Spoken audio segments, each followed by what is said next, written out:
Hello everyone and welcome back to another video from Gameplay Classic. In this video, I'm going to show you how to change the sensitivity settings within the One Piece Pirate Warriors 4 game. So let's get started right away. First of all, open up the One Piece Pirate Warriors 4 game on your device. And once it is opened up, you will be taken into the homepage where you will see the main menu. From here, if you wish to change the sensitivity settings, just scroll down and tap on System. From here, scroll down and tap on Options.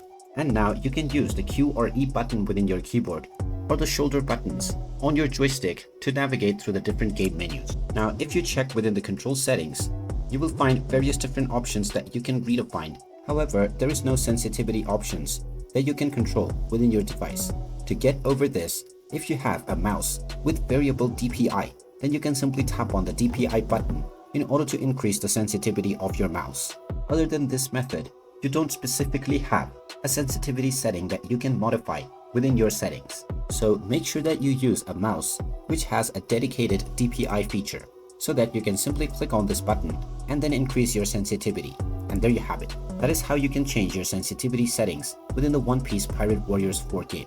If you find this video helpful, make sure you hit that like button and subscribe to our channel if you haven't done so already. Also ring that notification bell to never miss another update from us. Thank you for watching and I will see you again in the next video.